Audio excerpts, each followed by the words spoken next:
Baiklah, kembali lagi bersama kami di Jeng Finansial. Pada episode 84 kali ini kami akan membahas tentang bagaimana prospek dari saham ASA atau PT Adisarana Armada Tbk. Jadi kami lihat bahwa saham ASA ini pada tahun 2018 itu harganya masih kurang lebih sekitar 260-an. Tapi di tahun 2022 harganya kurang lebih sudah mencapai 1.500-an, jadi meningkat hampir 6 kali lipat. Lalu apakah kinerja dari keuangannya itu memang sejalan dengan harga saham tersebut? Kami melihat bahwa dari tahun ke tahun itu ekuitasnya itu memang cenderung meningkat, namun liabilitasnya itu memang juga meningkat. Dari 2018 itu ekuitasnya itu kurang lebih sebesar 1 triliun dan 2019 meningkat sedikit menjadi 1,1 triliun. 2020 meningkat menjadi 1,2 triliun, 2021 meningkat menjadi 1,52 triliun. Dan pada kuartal pertama tahun 2022 itu meningkat sedikit menjadi 1,59 triliun. Dan seiring dengan peningkatan ekuitas, liabilitasnya juga ikut bertambah. Kami melihat liabilitasnya itu pada tahun 2018 kurang lebih sekitar 2,9 triliun, lalu 2019 meningkat menjadi 3,6 triliunan. Dan 2020 meningkat lagi sedikit menjadi 3,8 triliunan, dan 2021 meningkat cukup banyak menjadi 4,5 triliunan, dan pada kuartal pertama tahun 2022 itu meningkat kurang lebih menjadi 5,6 triliunan.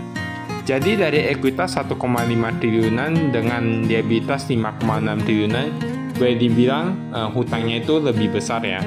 Jadi ini liabilitasnya itu lebih tinggi beberapa kali lipat daripada ekuitasnya. Jika dilihat dari labanya sendiri memang cenderung naik turun. Dari 2018 itu kurang lebih hanya sekitar 143 miliaran. Dan 2019 menjadi 110 miliaran. Jadi berkurang, dan 2020 berkurang lagi menjadi 87 miliaran. Dan pada 2021 meningkat sedikit menjadi 142 miliar, dan 2022 kuartal pertama mereka berhasil menorehkan kinerja yang cukup bagus, yaitu sekitar 72 miliar. Jadi kurang lebih masih setengahnya dari tahun lalu. Lalu kami melihat bahwa perusahaan ini kalau tidak salah membagikan dividen terakhir pada tahun 2018. Jadi kalau tidak salah RP12 mereka membagikan dividennya, dan setelah ini kayaknya tidak membagikan dividen pada 2019, 2020, 2021. Sebenarnya kalau dilihat dari kinerja keuangannya, memang saat ini mungkin keuangannya belum terlalu baik jika dilihat dari perbandingan antara liabilitas dan ekuitas sendiri. Dan jika dilihat dari valuasinya di harga 1.600-an, mungkin itu sudah boleh dibilang cukup mahal, karena memang dari price earning ratio, price book value memang itu sudah tergolong mahal.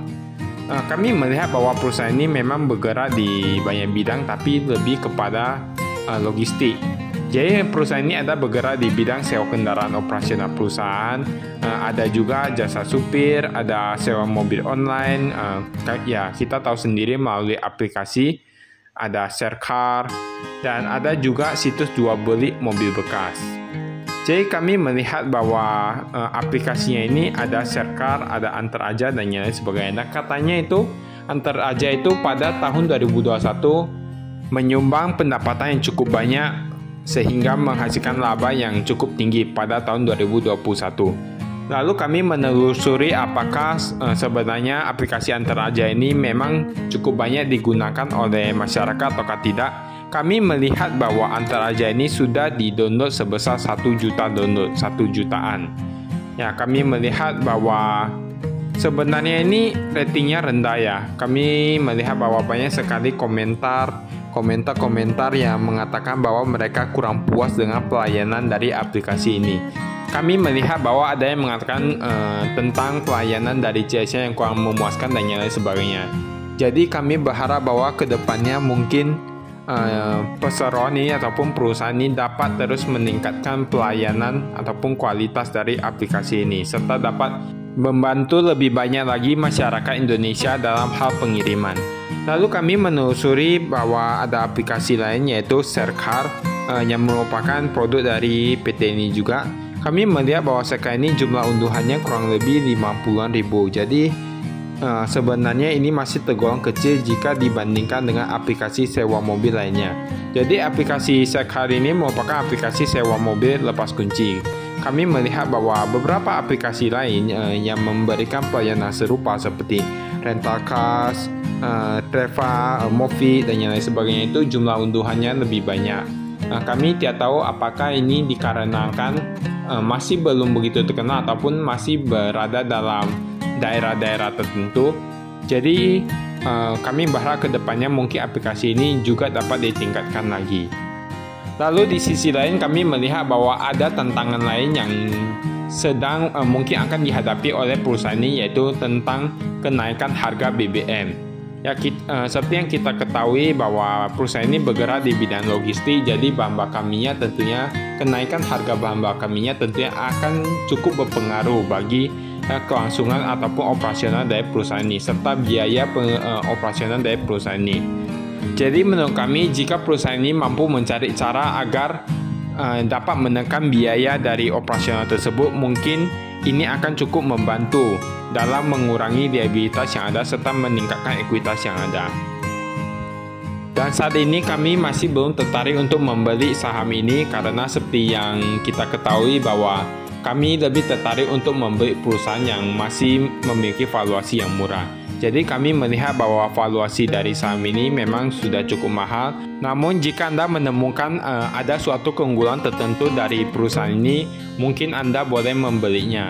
Ya, jadi itu tergantung bagaimana Anda menganalisa perusahaan ini. Dan kalau tidak salah kami mendengar bahwa Pak Boy Thohir juga membeli kurang lebih 10% dari saham ini. Jadi ini merupakan suatu hal yang menarik karena setiap orang memiliki pandangan berbeda terhadap suatu perusahaan tertentu.